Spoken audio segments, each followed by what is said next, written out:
Bonjour à tous, bienvenue dans le troisième épisode de Tactique Perso. Aujourd'hui, nous allons voir les règles du jeu et surtout le comptage de points. Les points au tennis sont très compliqués à apprendre aux enfants. Je vais vous donner 2-3 astuces pour faciliter l'apprentissage des points. Déjà, j'ai envie de vous poser une question. Avez-vous déjà fait un jeu de société avec un enfant sans lui expliquer les règles du jeu? Moi, j'ai jamais fait. Lorsque l'enfant connaît le cadre, connaît les règles, il va pouvoir élaborer des tactiques afin de gagner. Sans connaître les règles du jeu, l'enfant ne peut pas gagner. N'importe qui ne peut pas gagner. Donc au tennis, pour moi, il faut d'abord connaître le cadre et les règles du jeu. Même pour les petits. Chez les petits en terrain blanc, la règle, normalement, c'est le premier arrivé à 3 buts. Alors pour moi, je ne trouve pas ça logique, dans le sens où pour marquer un jeu, il faut 4 points. 15, 30, 40, jeu. Donc moi, ce que je fais, c'est que c'est le premier arrivé à 4. Pour que les enfants puissent connaître le score et mémoriser le score, j'utilise des choses simples. Je pose un cerceau et 2 sauts de balle derrière leur but. Le premier saut de balle, où il y a les balles de la même couleur. À chaque fois que l'enfant marque un but, il pose une balle qui vont schématiser le 15. Le deuxième but sera le 30. Le troisième but, le 40. Et une fois que l'enfant arrive à 40, le prochain but équivaut à un jeu, mais lui il ne le sait pas puisqu'il n'a que 2 ans, ou 3 ou 4 ans.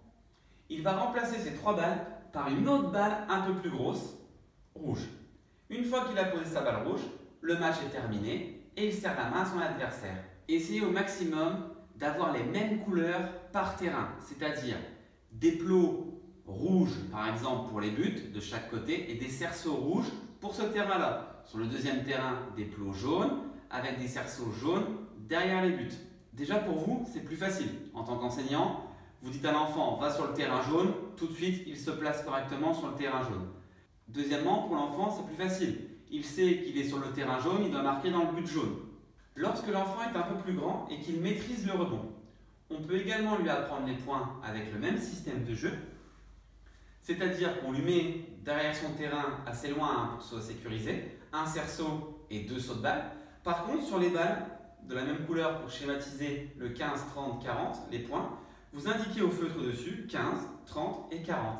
Et l'enfant ira se servir dans le seau le 15, le 30, le 40. Et lorsqu'il a marqué un point, il remplacera par des grosses balles où sera indiqué 1, 2 et 3 pour schématiser les jeux. Pour moi, l'apprentissage des points, il est primordial.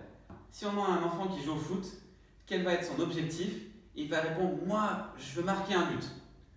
Nous, au tennis, je veux gagner. Mais s'il ne connaît pas les points, ça va être compliqué de gagner. En faisant ça, c'est simple. Moi, l'enfant, il me dit « Ouais, je veux mettre une balle rouge dans mon cerceau ». Tout simplement parce qu'il veut gagner. Il sait que quand il a mis sa balle rouge, celui qui joue en terrain blanc, il sait qu'il a remporté le match. Et du coup, vu qu'il connaît les points, il trouve des tactiques de jeu afin de mettre en difficulté l'adversaire pour lui marquer un but. Grâce à ce système de comptage de points, les enfants ne joueront pas les points de la même façon, c'est-à-dire le 15-40 ou le 40-15. Lorsqu'ils sont à 40-15 et qu'ils marquent le point, généralement en niveau rouge, ils ne savent pas qu'ils gagnent le match.